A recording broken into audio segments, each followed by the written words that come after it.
This is Real News Media TV, coverage you can trust. Please like, share, subscribe, and hit the notification bell. Select all for daily news updates. Man on bail for gun possession attacks the cops at a police station. The police have listed a Manchester man as wanted after he reportedly opened gunfire at cops while reporting at a police station as part of his bail condition on a gun charge.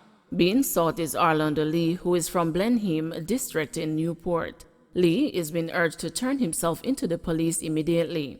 The police are appealing to residents to be vigilant as they say Lee is considered armed and dangerous. The police report that about 4 p.m. on Tuesday, Lee turned up at the Crosskeys police station to report as part of his bail condition on a charge of illegal possession of firearm. While there, cops reportedly observed a bulge in his waist and accosted him.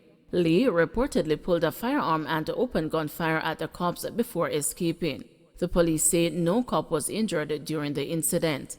Anyone with information on the whereabouts of Orlando Lee is asked to contact Crime Stop at 311-119 police emergency number, the Mandeville Police at 876-961-5538, or the nearest police station. St. Andrew businessman freed of indecent assault. St. Andrew businessman Gary Roberts was today freed of a charge of indecent assault in the Kingston and St. Andrew Parish Court. Roberts, 50, was accused of committing the offense in 2016 when the complainant was 12 years old. The evidence was that the child was in a room when Roberts reportedly touched her inappropriately and attempted to lie on top of her. In a no-case submission, his attorney, Abledon Foote, argued that the overall evidence was weak and that the businessman should not be called upon to answer the charge. During cross-examination, Foote suggested to the witness that she was telling lies on the accused because he had caught her and another minor in a compromising position. The witness admitted that she was in a room playing a game of Mama and Papa with a minor relative. Foote also suggested that the incident could not have happened in the manner described by the witness. He pointed out that at the time, Roberts had a broken foot and there was an external frame on the foot. His application was upheld by the judge who freed Roberts. Disgruntled Garmex workers protest. Upset workers at the Garmex Heart Academy in Kingston this morning mounted a demonstration. The employees say they are disgruntled about the conduct of the principal at the institution, Marcine Taylor Brown. They have been called to a meeting to discuss their concerns. Efforts to get a comment from Taylor Brown were unsuccessful as the news team was told that she was in a meeting.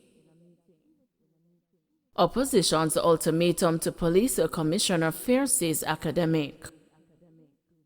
Damien Gordon, Assistant Lecturer of Public Policy at the University of the West Indies, Mona, says the parliamentary opposition has made a fair call for Police Commissioner Major General Anthony Anderson to get crime under control or resign.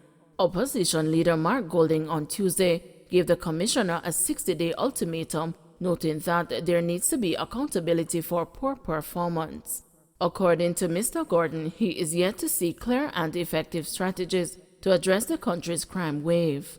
I've not seen anything that has happened over the last several years that indicate to me that the commissioner is adopting or intends to adopt a new approach to crime fighting, one that is novel, one that is more innovative. What I've seen is this adaptation or the adoption of a failed strategy using brutality, reciprocal violence, and authoritarianism, which has never worked in Jamaica.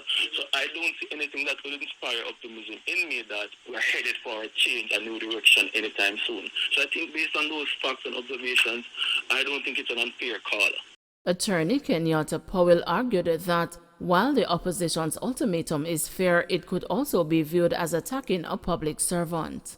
I am in complete agreement with the TNP's position on the government's approach to crime fighting and how that approach relies heavily on the use of emergency powers for everyday crime fighting. And to the extent that the police commissioner seems to be quite aligned with the position of the use of emergency powers, I'm one of those people who would say, yeah, we should to the back of a police commissioner like that. But I am not the leader of a political organization. Would the same call be a strategic, emotionally intelligent political move from a political organization like the People's National Party? My answer to that would have to be no, because then you open yourself up to being accused of attacking the commissioner. So what I would have done in that position is focus my fire on my political opponent. Bail extended for security manager in Chinyu murder case. A security firm manager charged with the November 2020 murder of 63-year-old businesswoman Marcia Chinyu had his bail extended when he made his first appearance in the Manchester Circuit Court on Wednesday. The manager, Dwayne Brown, is scheduled to reappear in court on March 11, 2022. He is being represented by Queen's Counsel Peter Champagny. Champagny said that a file is to be assessed by the prosecution. Last November, two people, Zoe Forrest, Brown's spouse, and the carpenter Shaquille Perkins, were freed from the case following submissions by their attorneys. At that time, Brown was reoffered bail in the sum of $800,000. Chinyu was found by neighbors with stab wounds on the night of November 26, 2020 in her motor car. The car was parked in the driveway of her home in the upscale Ingleside community in Mandeville. KPH outsourcing CT scans as its machine is out of operation.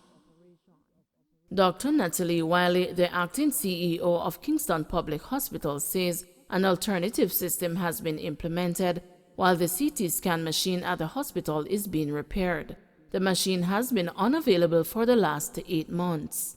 Dr. Wiley lamented that a hospital the size of KPH only had one machine, but said plans have been made to replace the older machine and to procure an additional unit. While the older machine is being fixed, she said the services will be outsourced to private radiology facilities, including the University Hospital of the West Indies. It is down. Repairs are being effective. In the interim, the Ministry of Health has a program called the Enhancing Healthcare Delivery Services Project, where there's a public-private partnership with private radiology facilities, including the University Hospital of the West Indies. So the services are outsourced. Certainly for an institution of this size, that we should not even have one, we should have two. But the machine is old. There are plans in place for the replacement and hopefully the procurement of an additional unit. So in the interim, the service is outsourced and patients are able to access services through that public-private partnership. Triple shooting in Salt Spring, St. James. The murder tally in St. James has increased following the shooting of 3 men, one fatally, on the Salt Spring Main Road on Tuesday night. The men were attacked about 8 o'clock as they gathered for drinks. A car drove up and the men with guns alighted and fired at the 3 individuals. The injured men were taken to the hospital, where one of the victims was pronounced dead. Another man is in critical condition, while the third was treated and released. There have been 26 murders in St. James since the start of the year. Second victim dies following shooting in Great River, St. James. The dead toll from Tuesday's attack by gunmen in Great River, St. James has increased to 2. Oswald Christian died on Tuesday night in hospital. His mother, 52-year-old Rose Christian, was killed during the incident. Mrs. Christian and her son were at their restaurant about 4 p.m. when 2 men entered and shot them. No motive has been established for the attack. JAS says the proposed chicken policy by government a bad move. The Jamaica Agricultural Society has come out against the proposed suspension of the common external tariff as well as stamp duties on imported leg quarters. Agriculture Minister Pernell Charles Jr., speaking in Parliament yesterday, said that temporarily freezing the tariff would slash the price of leg quarters by more than half, from $360 per pound to $160 per pound, making chicken meat more affordable for Jamaicans whose income has been eroded by point-to-point inflation of 7.3%. Charles lamented the soaring prices remarking that chicken back, which has traditionally been much cheaper than premium parts, was almost neck and neck at cashier tills. In a statement, JAS President Lenworth Fulton argued that the decision is a bad move. Fulton argued that with the fallout from the pandemic, many Jamaicans identified an opportunity to provide for their families through broiler production.